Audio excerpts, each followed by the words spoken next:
Hi friends, it's me Patty coming to you from the extreme east coast of Newfoundland and Labrador, in Canada, the extreme east coast, almost the most easterly point in North America. And I am in my car knitting. I'll show you how much I got done from last week. Actually, let me finish this row and then I'll show you how much I got finished from last week. How you been? Thank you for the wonderful welcome back from so many people. I really appreciate it. That was fun. It's a kind of overcast and in some places foggy day here today, but it's still bright, so I'm squinting.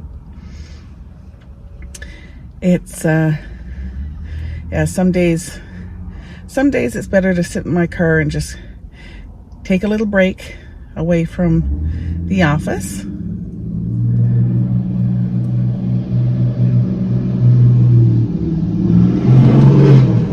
And there goes a very loud car.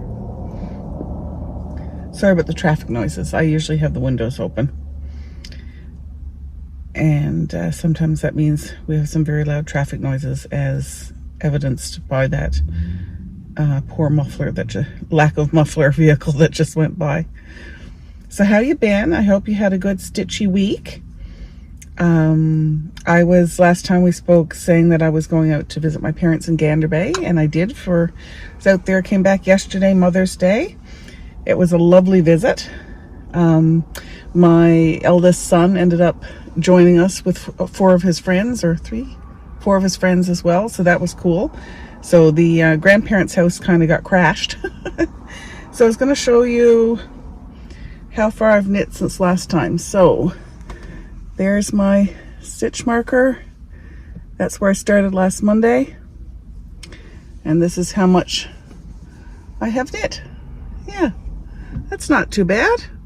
And I'll show you how much yarn I have left. I weighed it this morning and I have around 30 grams left. There's the pretty mystery yarn. So I'm supposed to stop when I hit about, I think it's 13. Yeah, when I have 13 grams left and I have about 30, then I stop and finish it off. So every little while I'll be weighing to make sure I have enough yarn and I don't run out. So this weekend ended up being extremely busy. We drove out Friday night. My brother and his children, two of his children, came with me, and we ended up it was an accident that was getting cleared up. Wait for that car to go by. But it was a transport truck that had an accident, and so we ended up, and they were letting, the people controlling the traffic were letting 4 or 5 vehicles at a time from each end go through. So we were waiting, pretty much stopped for an hour, which was too bad because we were trying to get to my parents' house before dark.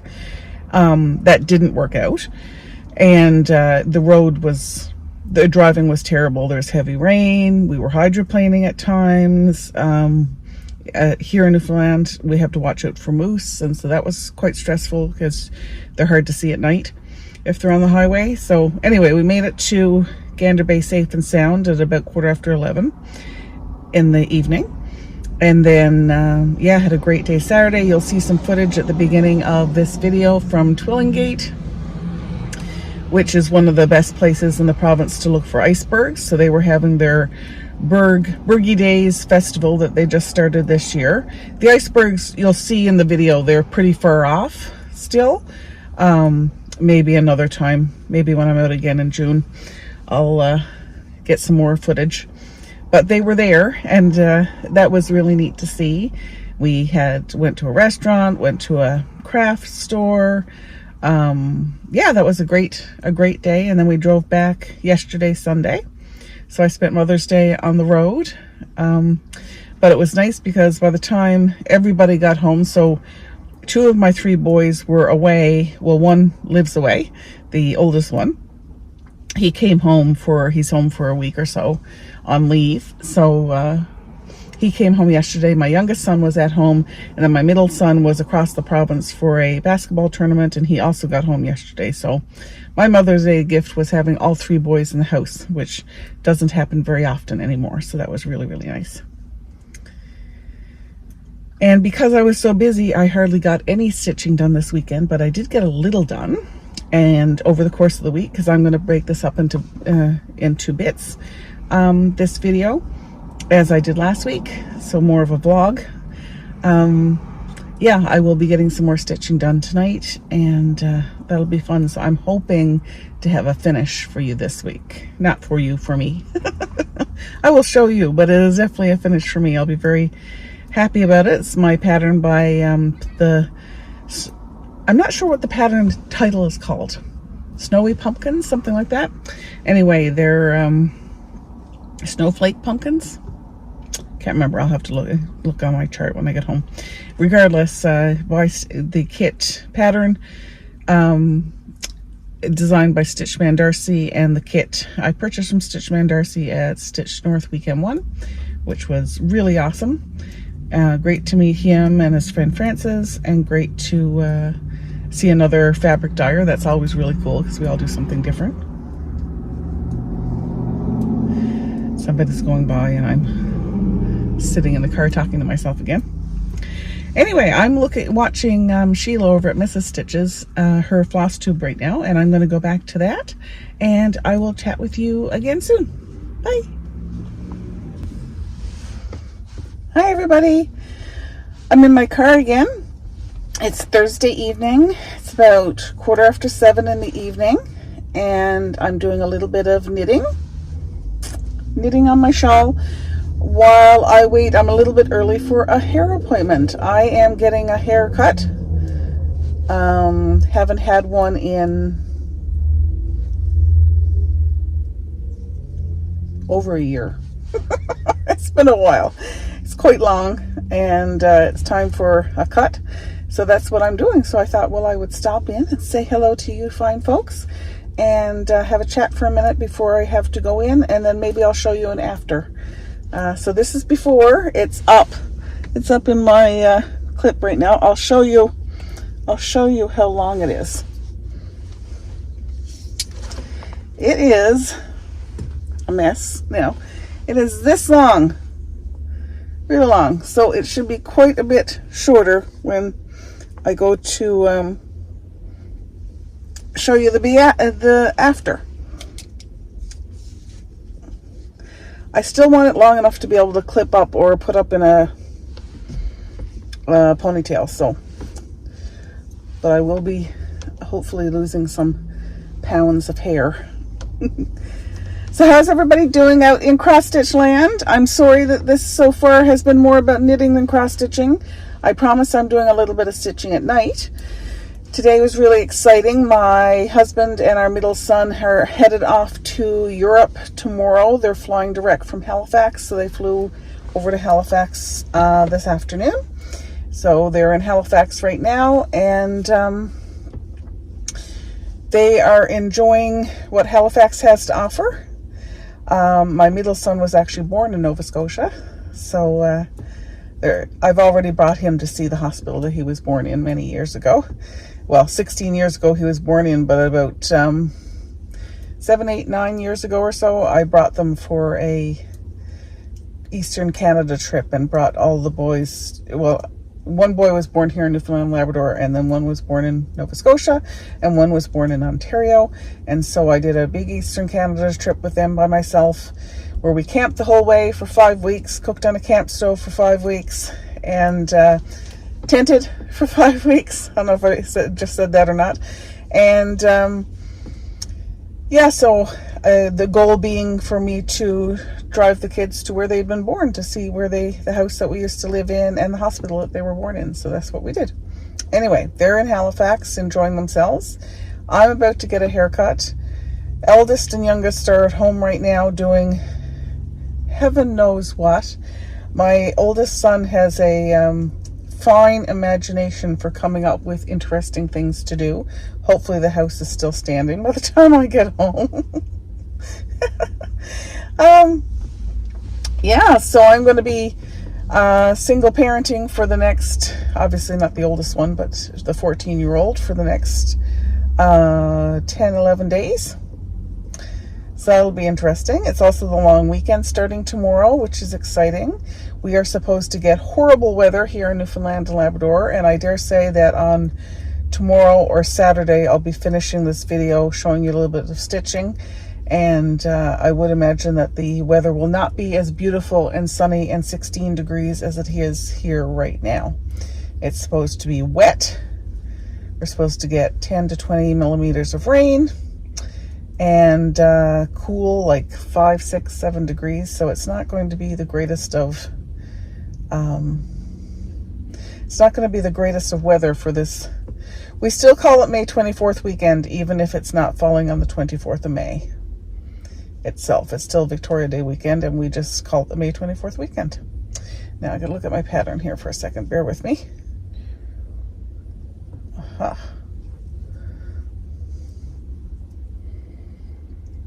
don't need to look at my pattern. I know where I am. Somebody slammed their door and it sounded quite loud. Yeah, so I hope things are going well with you.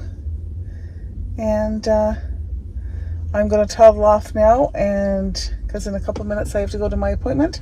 And I will, if I remember, I'll do a little after video as well. Chat soon. Bye.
Hi everybody, it's me Patty coming to you from the extreme east coast of Canada in the province of Newfoundland and Labrador at almost the most easterly point in North America. Hello Ireland. It is Monday, May 18th. Today is a statutory holiday for Victoria Day here in Canada, and I had the day off, and it's been a great long weekend. Very busy. I'll do a bit of a life update after I'm finished showing you an FFO, not a FFO. So FFO stands for fully finished object. FO stands for finished object, and that is what I have for you today. So this is a pattern by Darcy, Stitchman Darcy, called, what's it called? Snowflake Pumpkins. So why show you that when I can show you the completed item? Here you go. Doesn't that look good? Freshly ironed. I love the dappling in the fabric. It's so pretty. Here's a close-up.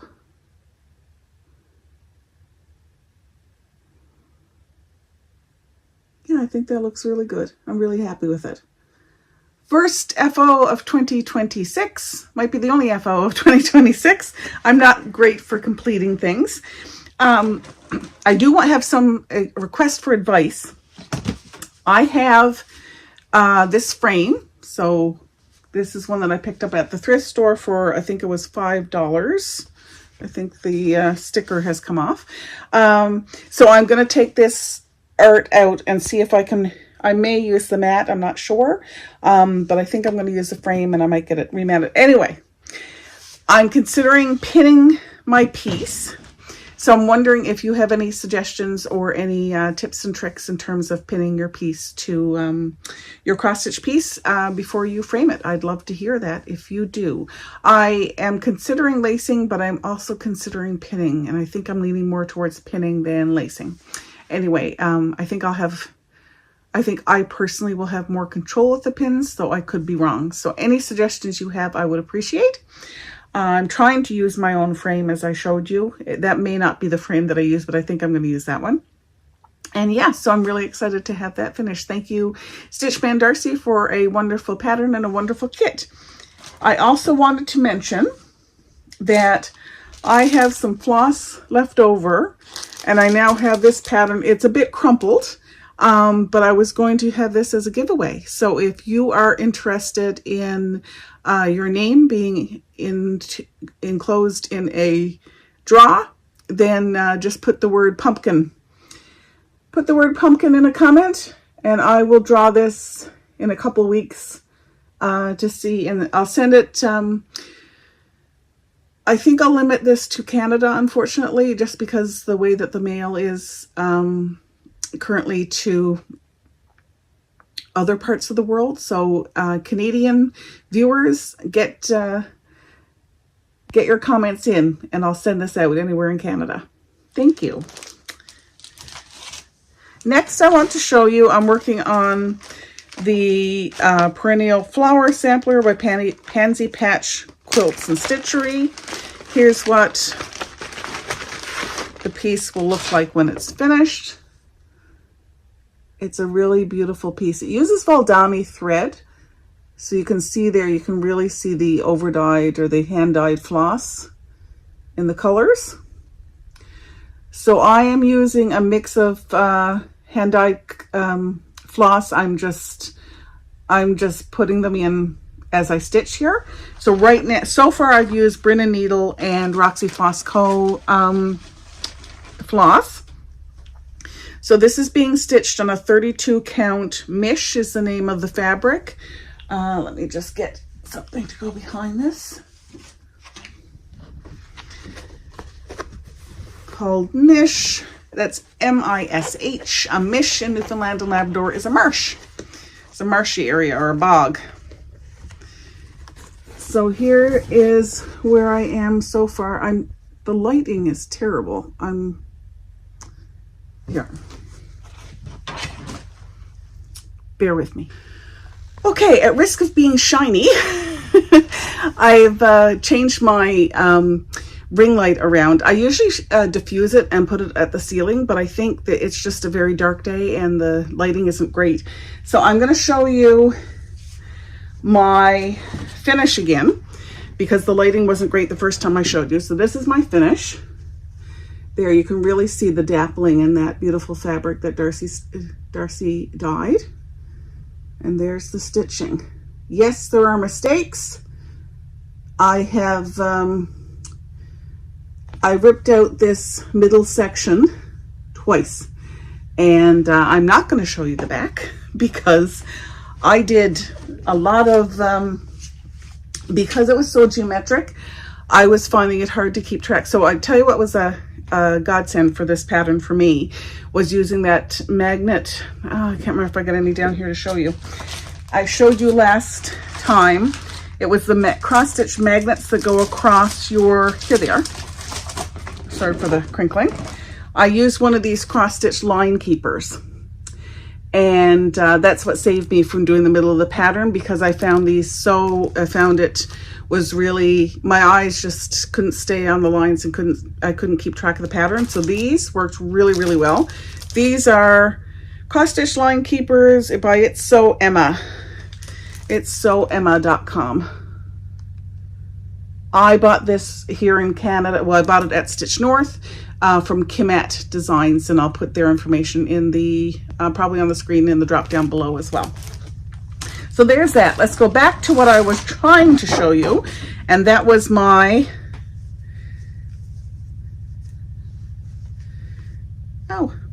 Pansy Patch quilt, perennial garden. So I have a headless woman, I have a completed house, and I'm still not liking the light, how that's showing up, or the lack of it showing up. I think it's because it's not ironed, isn't helping. So I'm loving the variegation I mean, in that gown. And that's a mix of Bryn & Needle and Roxy Floss Co. And then the house is all Bryn & Needle. Hopefully you can see that. I know I'm not holding it straight.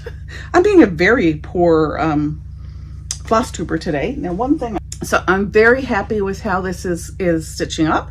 I think it's really, really pretty. And the variegation's gorgeous.